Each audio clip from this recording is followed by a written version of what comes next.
Existió un pueblo que vivía en paz y cooperación unos con otros, pero un mal día llegaron hombres de tierras lejanas y les hablaron de una palabra, o mejor dicho, de un sentimiento con el cual podrían ser aún más plenos. Convencidos de sus palabras, aquel pueblo intercambió sus cuerpos, sus tierras y aún a sus hijos para alcanzar ese sentimiento, hasta que finalmente sus almas fueron esclavas de aquello que con tanta ambición compraron. Ese sentimiento era el odio. Esto es De Tokio a Jerusalén, semanal número 43, Máquinas de Odio. Hola, ¿qué tal? Muy buenos días, tardes o noches. Mi nombre es Kev y estoy muy contento de volver nuevamente a una emisión más del podcast De Tokio a Jerusalén semanal, donde platicamos de los animes y mangas que hemos visto y leído en los últimos 7 días. Si es tu primera vez por aquí, espero te la pases increíble en esta más o menos media hora, 40 minutos, donde platicaremos de las series del momento. Te invitamos también a que te suscribas, a que compartas este recurso, a que des clic en la campanita y like para que más personas conozcan de lo que hacemos aquí en este canal. También tenemos análisis del manga de Boku no Hero Academia y de Dandadan, aunque esté un poquito en stand-by, pero regresaremos muy pronto con nuestras reseñas épicas de estos mangas. También te invitamos los lunes a que veas la sección de nuestra VTuber interna, Solecito, que tiene una reflexión que estamos seguros que te va a encantar.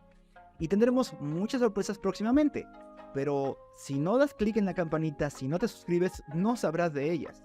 También, si llevas tiempo aquí, si conoces nuestro contenido y te ha gustado y no estás suscrito, ¿qué esperas? En este preciso momento está allí abajito el botón de suscribirse, burlándose de ti, diciendo no me vas a apretar, no me vas a apretar. Así que demuéstrale que sí puedes y dale un gran clic para que tengas su merecido.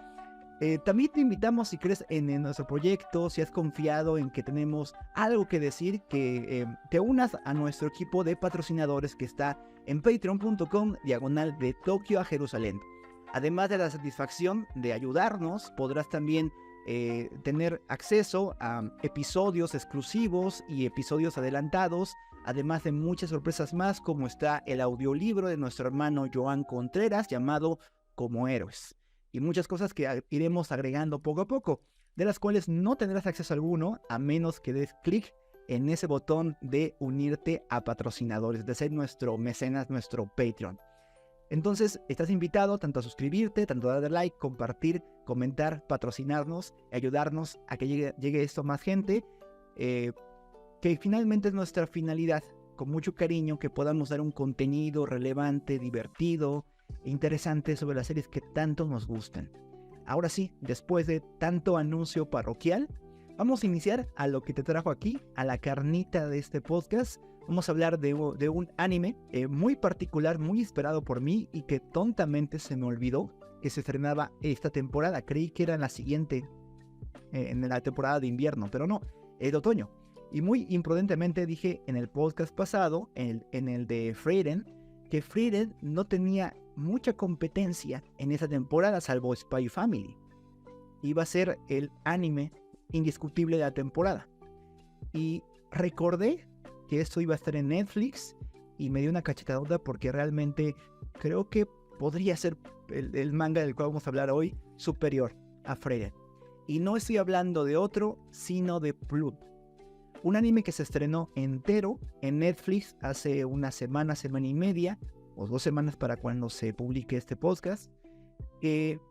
No solamente es, digamos, bueno a nivel historia, sino también es muy particular y muy diferente a lo que se está transmitiendo en este momento.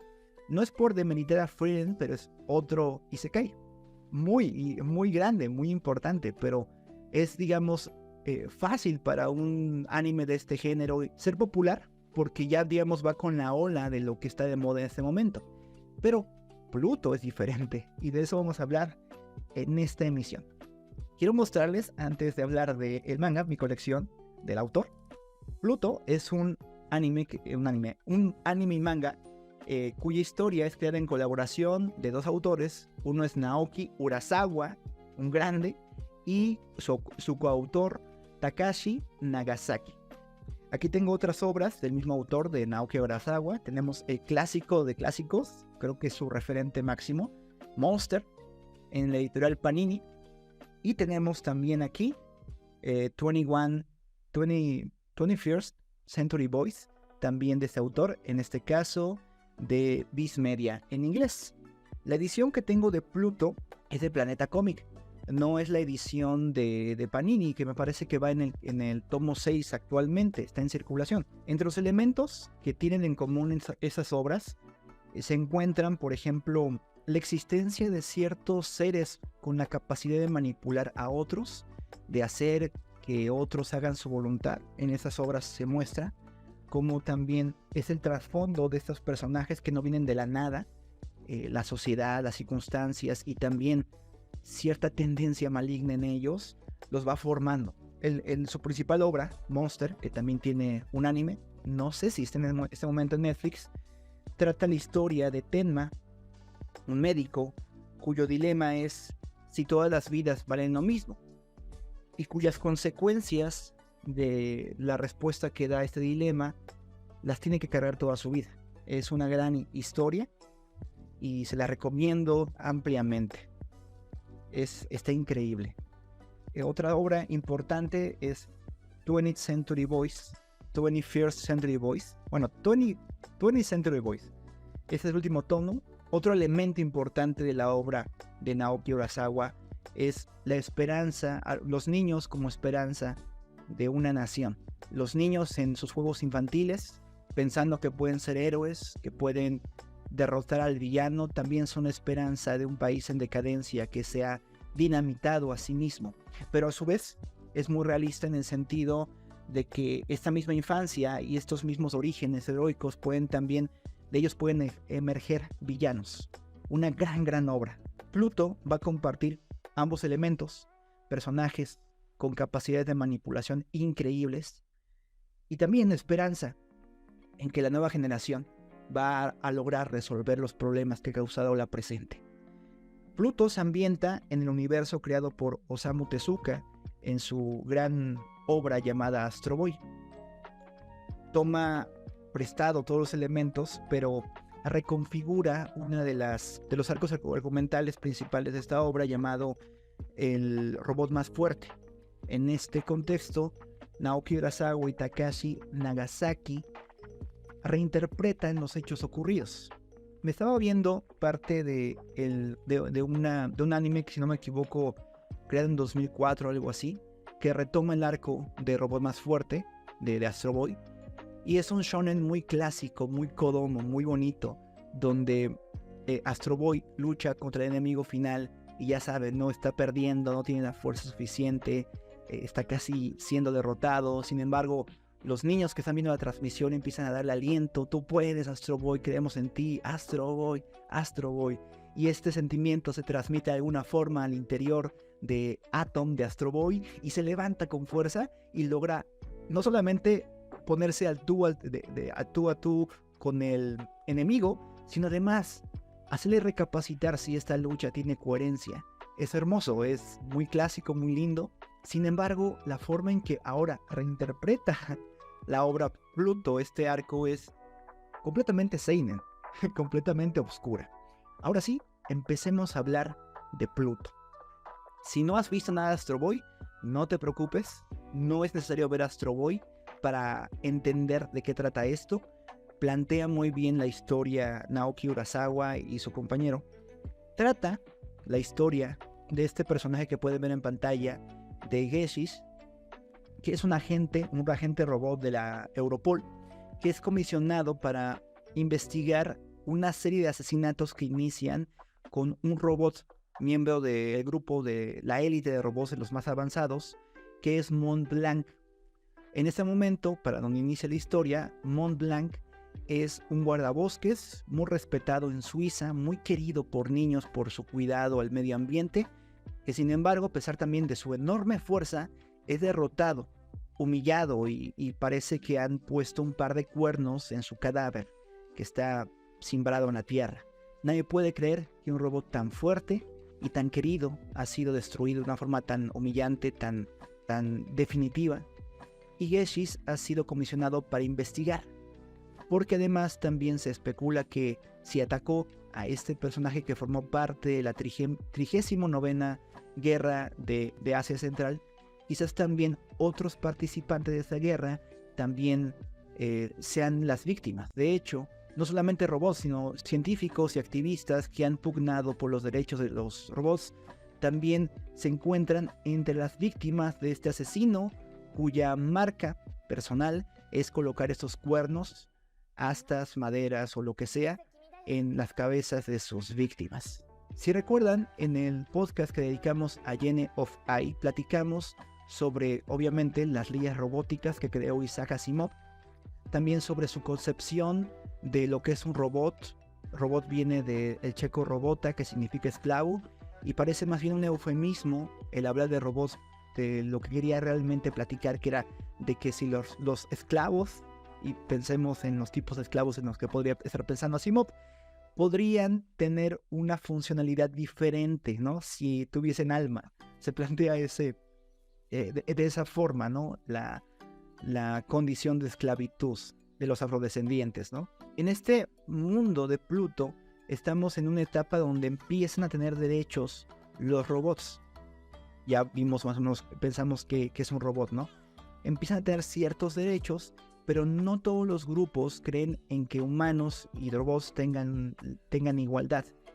De hecho, hay gente resentida, porque en muchas fábricas los empleados han sido sustituidos por robots y muchos han caído en la pobreza, en adicciones, etc.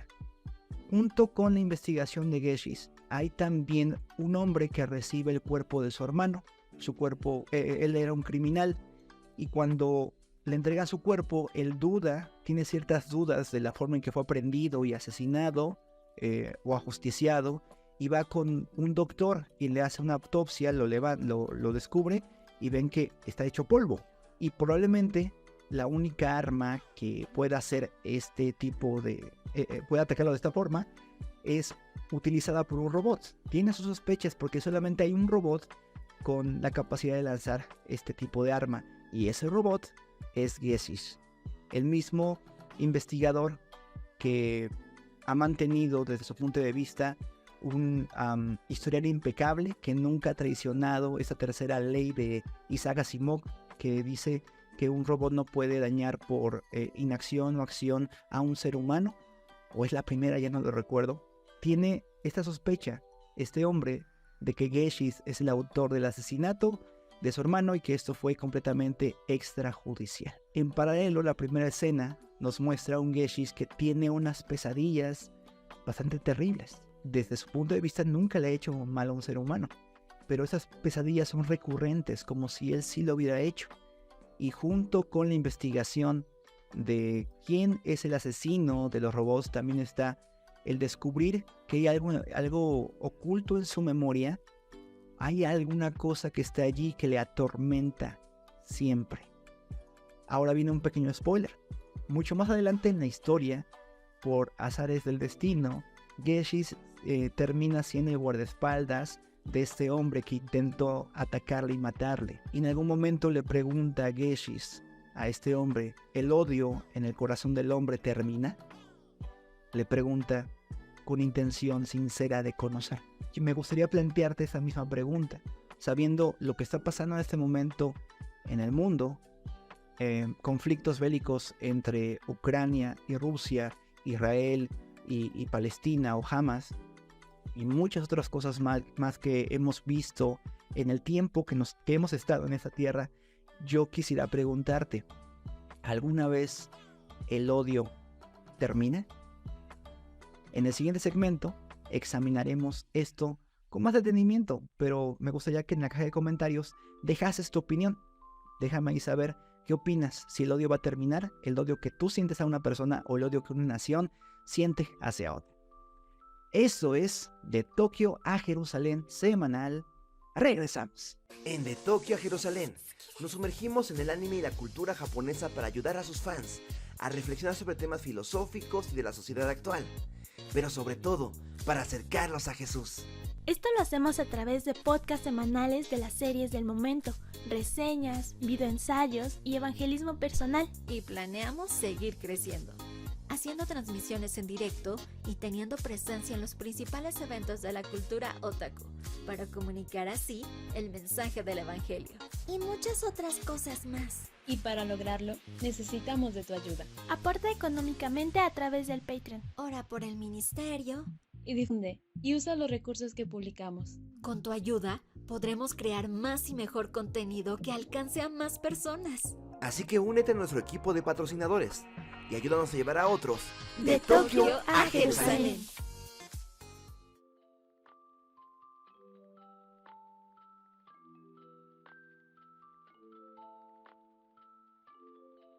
En este segmento toca mojarse, toca meterse en la melcocha política, geopolítica de esos momentos, pero antes de llegar allí, quiero platicar de uno de los robots, o dos de los robots que me gustan más de esta historia, además de Geishis y Atom. Todos son buenos realmente. Por una parte, Nord 2, cuya historia se nos muestra en el primer capítulo, es una historia muy entrañable, queda muy bien para un one shot, para una película. Se te hace ya cachitos del corazón nada más de pensar en este personaje. Voy a contárselas rápidamente. Hay un viejo cascarrabias, un músico prominente que necesita un mayordomo y la agencia de robots mayordomo le envía uno llamado Nord 2. Nord 2 también participó en la 39ª guerra de Asia Central. Fue una máquina que mató a muchas personas. Y este punto es el que principalmente disgusta a este hombre cascarrabias. Le cuestiona muy sarcásticamente si mató a muchas personas. Le contesta Nord 2, no estoy programado para matar personas. Ah, pero sí mataste a un montón de tus congéneres, de tu raza. Y él tiene que admitir que sí, efectivamente los mató. Constantemente, este hombre ridiculiza e intenta sacar de las casillas a Nord 2, hablando de que era una máquina sanguinaria que no tenía derecho a servir, que sus máquinas estaban ensangrentadas, no estaba lleno de culpa. También, en ciertos momentos, Nord 2, además de sus labores como mayordomo, se atrevía a tocar las notas del piano, según lo que escuchaba entre sueños que susurraba el hombre mientras dormía.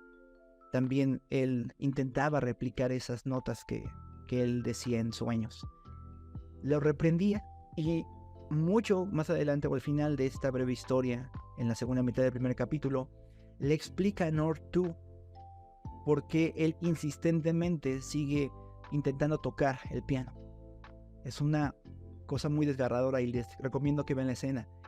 A pesar de que se las cuente, no va a quitar el impacto. Le dice, es que quizás si yo empiezo a tocar, si me vuelvo un músico, quizás la gente ya no me vuelva a llevar a la guerra. También me hastíe de la guerra, también me hastíe de matar. Dejaré esa parte porque lo que continúa es aún más desgarrador, todo ese desarrollo, el por qué este hombre tenía tanto odio y también el fin de la historia de Nord 2, para hablar un poco sobre la guerra actualmente. Tenemos, como dijimos en el primer segmento, conflictos como los de Ucrania versus Rusia y conflictos como los de Israel versus Hamas o Palestina, según el punto de vista que los veamos. Y siempre cada bando va a hablar de la legitimidad de los ataques que da la otra nación.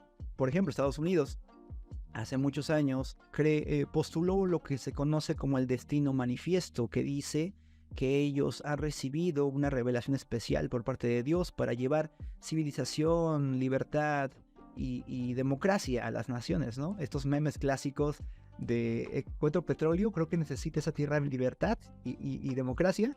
Bueno, se atribuye a Estados Unidos porque ellos creen que tienen el derecho divino de implantar esto con la violencia si es necesario. Pero no es la única nación, también Israel, también Palestina, también Ucrania, también Rusia y todas las naciones que hemos entrado en conflicto alguna vez con otras, creemos en la legitimidad, ya sea que nosotros digamos que nuestros pobladores estuvieron allí antes desde el principio o que digamos que no importa. De todas maneras, alguien me dijo que puedo gobernar sobre todo o que mi fuerza es suficiente para gobernar sobre todo como justificación. eso es lo que nos basta para entrar en pelea. Para todos, las batallas son legítimas desde nuestro punto de vista. Urasawa no es nada sutil en la historia de Pluto al decir que los Estados Unidos de Traquia organizaron mucho de lo que ocurrió en la 39ª Guerra de Asia Central. Según lo que se va mostrando en el transcurso de la serie, el presidente de Traquia, que tenía como asesor a una inteligencia artificial muy avanzada, que sin embargo se muestra como un tiernocito de peluche, ellos piensan que esta nación de Asia Central, para no decir Medio Oriente, según Urasawa, tiene armamento avanzado, tiene robots de destrucción masiva, inteligencias artificiales avanzadísimas para la pelea y que tienen que sí o sí destruirlo o esa nación va a destruirlos a todos. Un paralelismo, como les digo, nada sutil a la guerra con Irak, donde ya no Estados Unidos de Tarquia, sino de América, dijo lo mismo de Irak y del régimen de Saddam Hussein. Seguramente ellos tienen armas de destrucción masiva y Al Qaeda y el Anthrax y Osama Bin Laden, ¿no? Pero al final de la historia de al final de la historia de esta 39ª Guerra de Asia Central, no encontraron ningún tipo de armamento avanzado, ningún robot suficientemente fuerte para hacer la guerra. Sin embargo, este mandatario, la parodia de Saddam, sí que ahora tiene motivos para desarrollar eso que tanto amenazaba según el imaginario o las conveniencias de Estados Unidos de Tarquia dije, para los que censuran, los censuradores de YouTube. Entonces, este dictador que estaba desarrollando cierta inteligencia artificial y que esta inteligencia artificial estaba estudiando botánica porque tenía, vamos a hablar un poquito después, le pide al científico encargado que use esa inteligencia artificial para tomar venganza. De eso se va a tratar mucho de la historia. De hecho, el creador de Atom, de Astro Boy, está involucrado, se involucró con esta nación para crear este tipo de inteligencia artificial. Es súper interesante y tengo la tentación de spoileres el final del último capítulo porque se aguanta Urasawa hasta el último capítulo para lanzarnos una bomba tremenda sobre la naturaleza de esta inteligencia artificial, que es la responsable de los asesinatos de robots y humanos, ¿no? Solamente daré una nota. Oran, que es la hermana de Astro Boy, en el segundo o tercer episodio, encuentra un robot vagabundo. Este robot, después nos va a mostrar quién es, pertenecía al gobierno de Asia Central de este país y tenía la esperanza, el sueño, ¿no?, de volver a su país un bello campo de flores. Ese era el sueño de este robot tan avanzado. Sin embargo, por los rencores de la guerra, por el afán de venganza de una nación, termina involucrándose en planes bastante maquiavélicos. Resulta interesante y volvemos a Estados Unidos de Tarquia, que es inteligencia artificial personificada por el osito, que no les voy a decir quién es en la vida real, o al final lo diré. Realmente todas las acciones que recomendó este osito al presidente las camuflajó porque las mostró como una defensa ante algo que podría potencialmente destruir la nación de Tarquia. Sin embargo, vemos en los últimos episodios que el trasfondo detrás del trasfondo quería acabar con la humanidad completa, porque para esta inteligencia artificial, ahora sí poniéndonos muy conspiranoicos, los seres humanos no valen la pena y más bien tendrían que ser los próximos esclavos, que el robot tomase por esclavo al ser humano. Resulta muy interesante lo siguiente: estos robots, que inicialmente no tendrían ninguna moralidad, terminan siendo los depositarios de los sentimientos de los seres humanos. Si un ser humano deseaba llevar esperanza, para empezar, pensemos en el creador de Atom, el Dr. Tenma, buscaba quitar el dolor por la pérdida de su hijo. Eso es el trasfondo, el lore de Astro Boy, y crea una réplica robótica.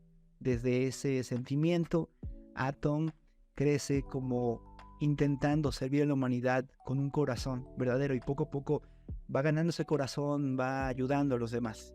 También otros científicos, el científico que creó a a Geshish, tenía intenciones similares, ¿no? El científico Chojo, me parece que es el que creó a la hermana de... He olvidado su nombre.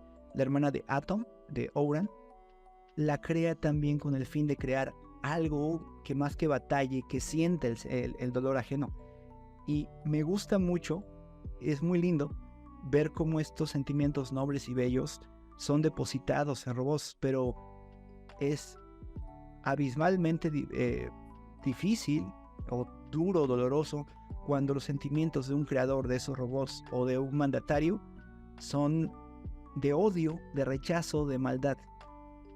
Y eso es lo que va a pasar con muchos de los robots de esta obra. Robots como Nord 2, estoy pensando en One Piece, creo, Nord 2, fueron depositarios de una gran cantidad de odio. Sin embargo, a pesar de que tenían que seguir los mandatos de sus creadores, llega el momento en que ellos toman conciencia de sí mismos, y como robots, me parece que la historia de Nord 2 o de uno de los guerreros está en el terreno devastado por ellos mismos, ve una fuente de agua, intenta lavarse las manos. Creo que todas las creaciones del ser humano que cobran conciencia, llámese hijos, llámese instituciones, llámese robots, van a intentar lavarse las manos de todo el aceite y sangre que tienen en esta obra. Llega el momento en que los veteranos ya no de historia, sino de guerras, conflictos como los de Irak, en este momento de Palestina, de Israel, llegará el momento en que la conciencia sea recobrada y no puedan quitarse esa sangre de las manos. Creo que el gran resumen, hay un video que les voy a mostrar a continuación, es que creo que la legitimidad que cada nación toma para empezar su conflicto, porque me hicieron, porque destruyeron a mis padres, siempre va a acarrear que otro legitime, mojándome en el asunto, mojándome mucho más. Al Qaeda fue creada por Estados Unidos para expulsar a ciertos enemigos de la región. Israel también creó y dio recursos para la creación de Hamas, para que en la región de Palestina no hubiese comunistas. Este odio por alguien más y utilizar a una persona para invertir y poner odio siempre va a rebotarle a estas naciones tan grandes, independientemente de lo legítimo que sea su batalla. Las palabras de Geshish resuenan.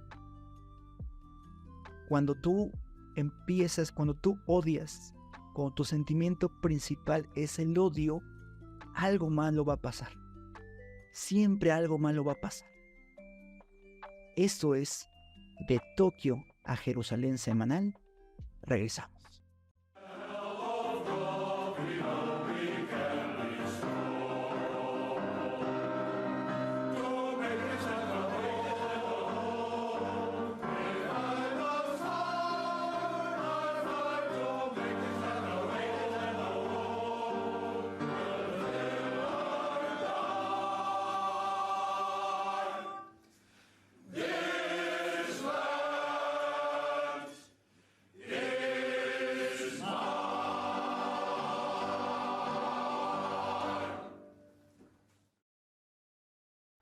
Hola, soy Kevin del futuro, solamente para hacer una nota, que es que si quieres saber más información de este conflicto de Israel contra Hamas, vayas a los canales de Pablo Borda, Historia para Millennials, y también Creer, Conocer y Confesar de el hermano Shalatiel Durán.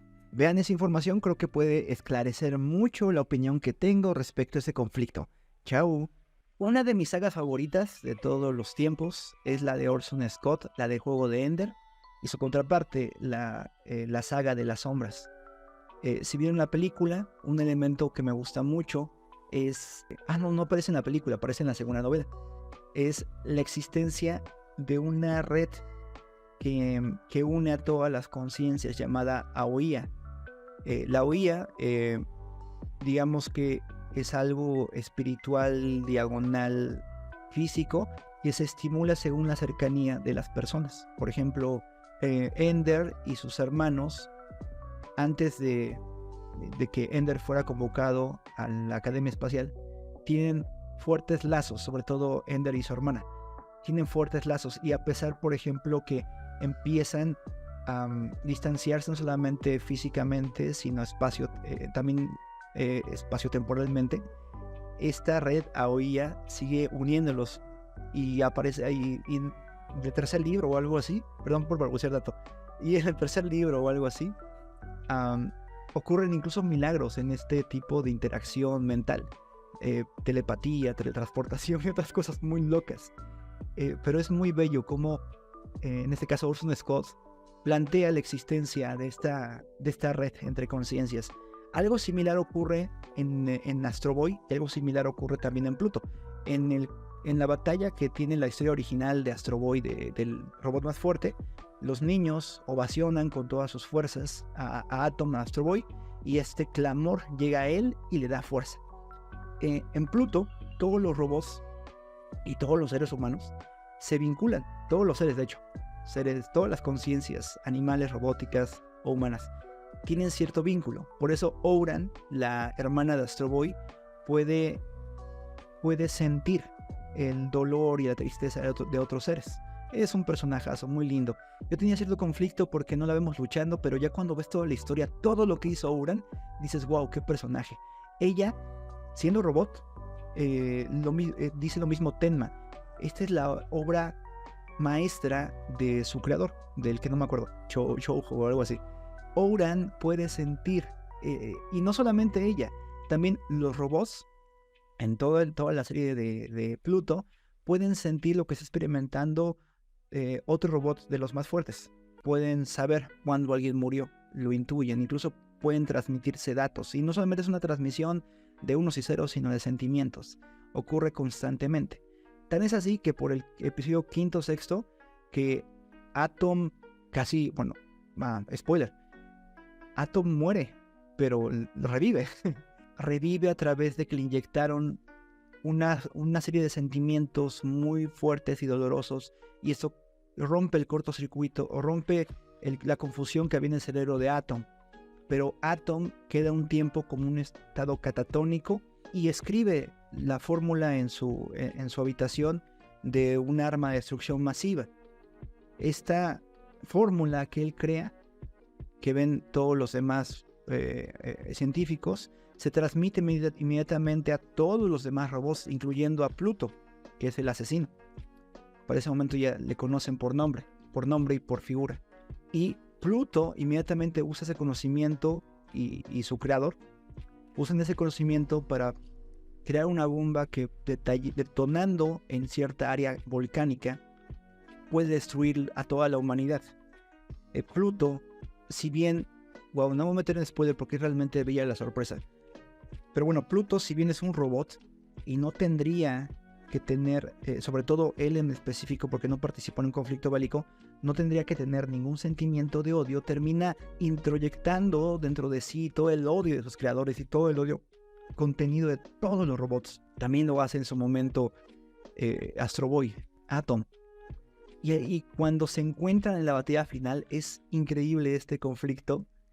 Inicialmente Atom le dice, eres un monstruo lleno de odio, o algo por el estilo, pero yo tengo más odio.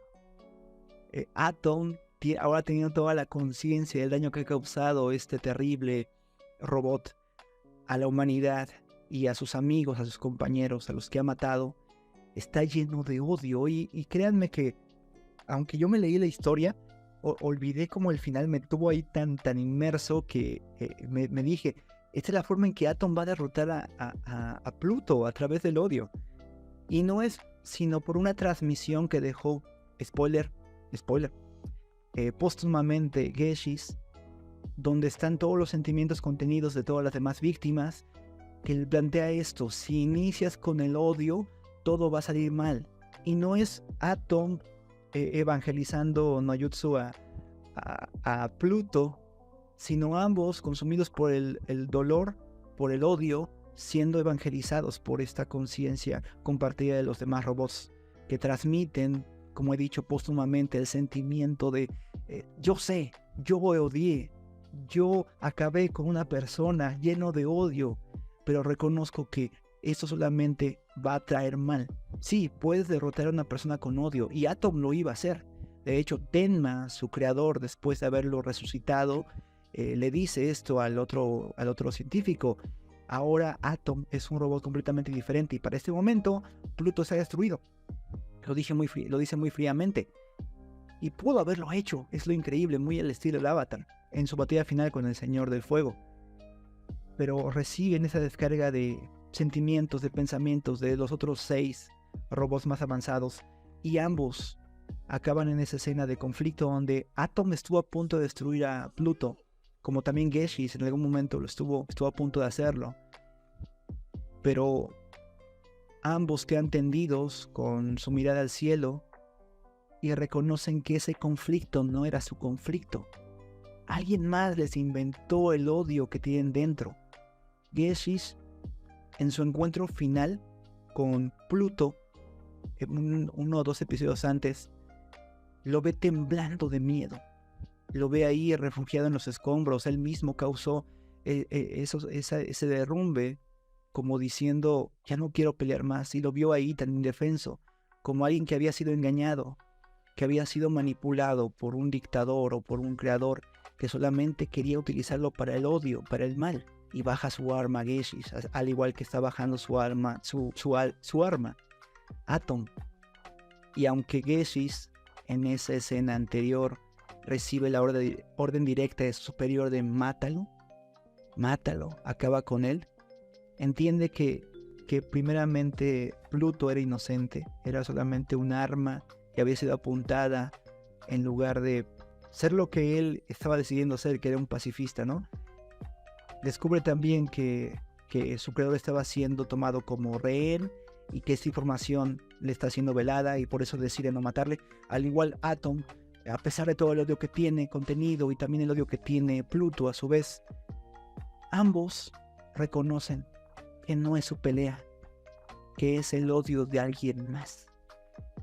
Es el odio de alguien más. Finalmente ambos se unen en una batalla final para luchar contra la amenaza que es el creador de Pluto.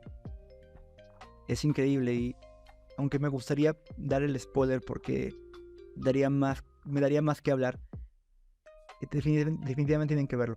Lucha finalmente contra la amenaza, la última amenaza, pero ya no desde el odio, sino desde la esperanza, desde la ilusión que tenía Pluto antes de ser Pluto, de crear un mundo lleno de flores, lleno de paz. Y termina todo en una gran aureola boreal que cubre gran parte del mundo, que parece una flor. Finalmente Pluto pudo concluir cumpliendo su sueño. Esas son las palabras de Atom. Pluto lo logró cubrir el mundo de flores y a su país. Muchas cosas que decir, y creo que me tomaré quizás el tiempo para crear alguna cápsula más acerca de algunos robots en particular. Pero creo que podríamos dejarlo hasta aquí y empezar a hablar también sobre el odio que quizás tú y yo tengamos en nosotros. Esta pregunta que hace Geishis, que en la última escena también retoma Atom: ¿algún día acabará el dolor, el odio también? ¿Algún día acabará el odio humano? Yo te la quiero hacer a ti. Hemos tocado en muchos podcasts el tema de la venganza, y quizás tú por alguna razón tengas buenos motivos para ejecutar cierta venganza o para odiar, pero creo con una convicción grande en que lo que dijo Geishis es verdad. Cuando inicias con odio, las cosas van a salir mal. No hay forma de que salga bien algo que inicia odiando. Retomando un poco de la saga de Ender, el lema clave que tiene Ender es: la única forma para destruir a mi enemigo es conocerlo, pero una vez que lo conozco no puedo evitar amarlo. Y quizás cuando conocemos las circunstancias en las cuales los demás están, podríamos replantear si queremos realmente odiar. Cuando conocemos incluso y recordamos que quizás este odio que yo siento fue plantado por alguien más, podemos preguntarnos por qué continúo odiando. Y yo sé que tú tienes razones para odiar.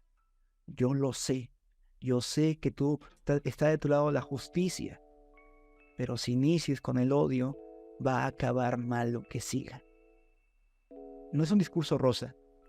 Podría decir como se dijo en Vinland Saga, nadie tiene enemigos, nadie merece ser herido, pero el camino que plantea realmente tomar la decisión es el complicado. El que alguien te diga, ahora qué vas a hacer con tu vida, es lo complicado. Muy Vinland Saga el asunto.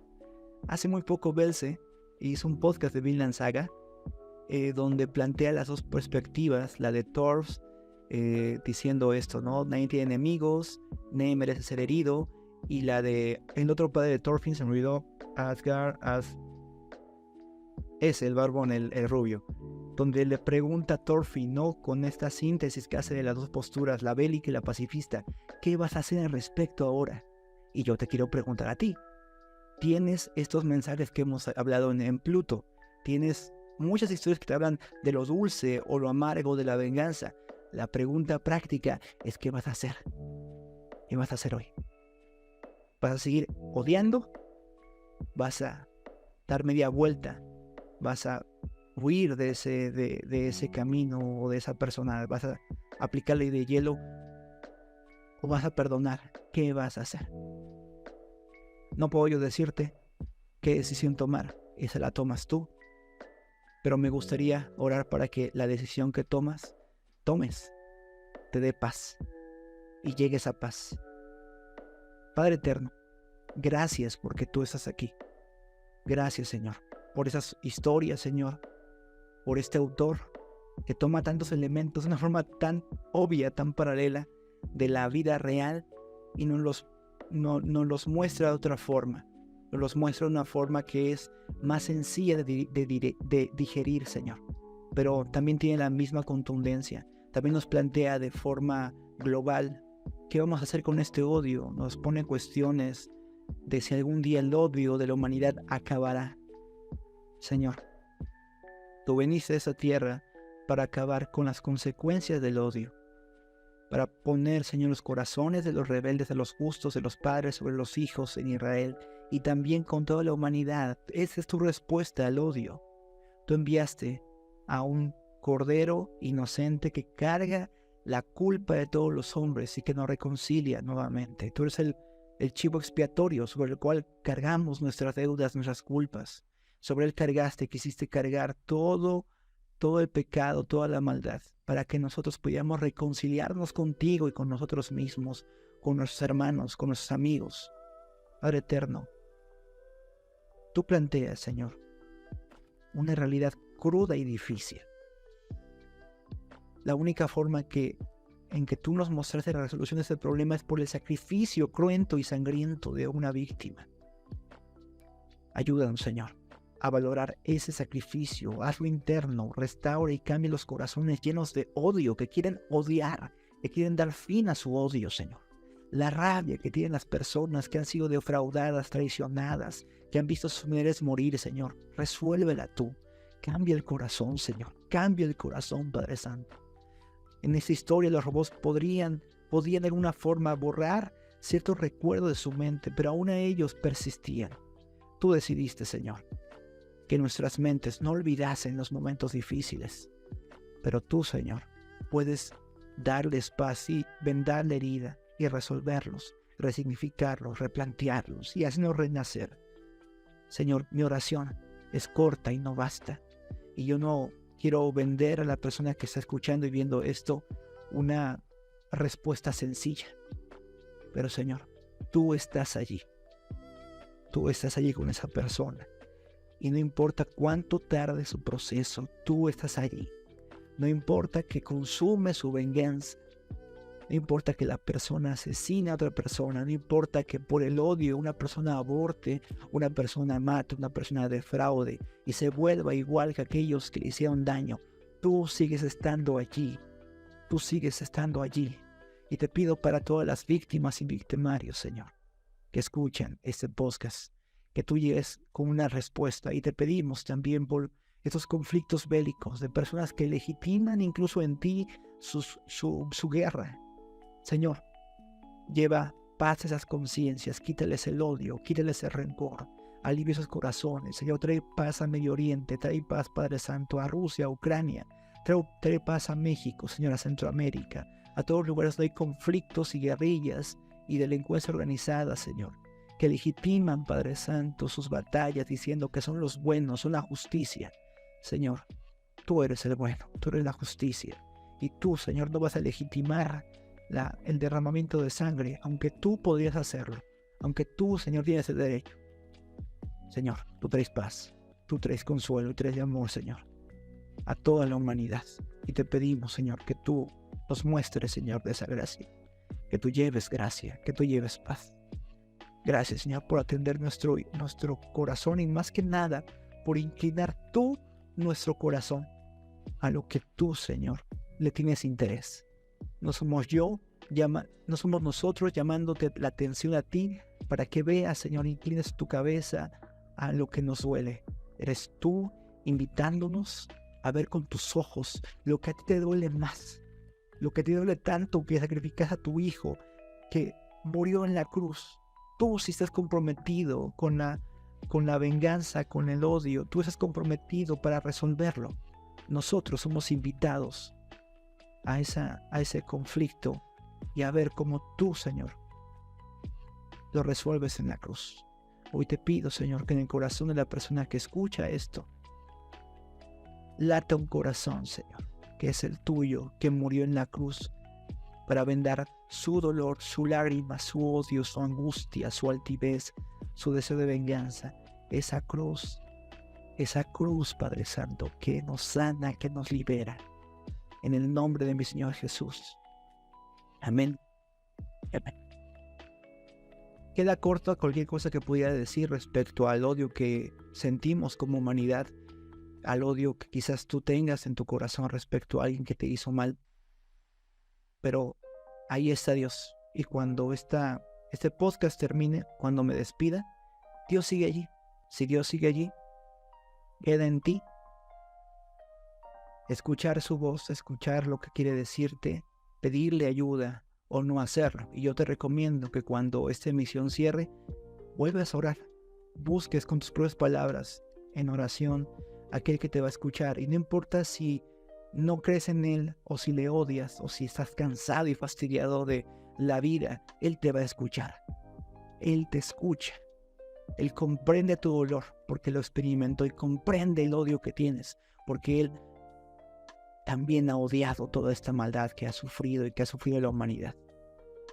Varón de dolores, dice Isaías 53, experimentado en quebranto. Él conoce lo que tú has sido quebrantado. Él te conoce. Ve a él. Esa es mi petición del día de hoy. Terminamos ese podcast.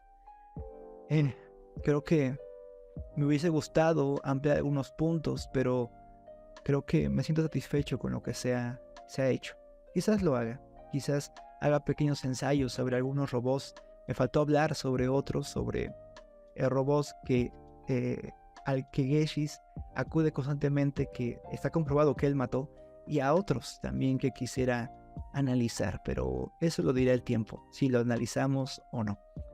Por lo pronto, te pido a ti que compartas este recurso, que dejes tu comentario, da clic en la campanita, da like y ayúdanos a seguir la conversación. Queremos seguir conociendo tu opinión sobre esta obra. Pluto y Naoki Urasawa son cosas increíbles. Dale un vistazo también a la obra de Osamu Tezuka. Cosas como Adolf y M, creo que se llama el otro manga, también tratan temas políticos muy duros. Y en general creo que también trataremos ese tema más adelante. Pero toda obra, además de ser un reflejo de Dios, también es un reflejo del presente social y económico y político de la persona en que está viviendo. Historias como Astro Boy tenían su finalidad también política. Historias como Pluto tenían su finalidad política. Hablaremos de eso en otro podcast. Pero bueno, lo dejamos hasta aquí. Gracias por haber visto ese podcast hasta el final. Deja tu comentario, compártenos, dale like otra vez si quieres apoyarnos. Ahí está patreon.com/de Jerusalén. Y no me queda otra cosa más que decir. El que les habló es Kep, de Tokio a Jerusalén, recordándote: no hay tinieblas la luz brilla más. Cuídate mucho y hasta luego. Chao.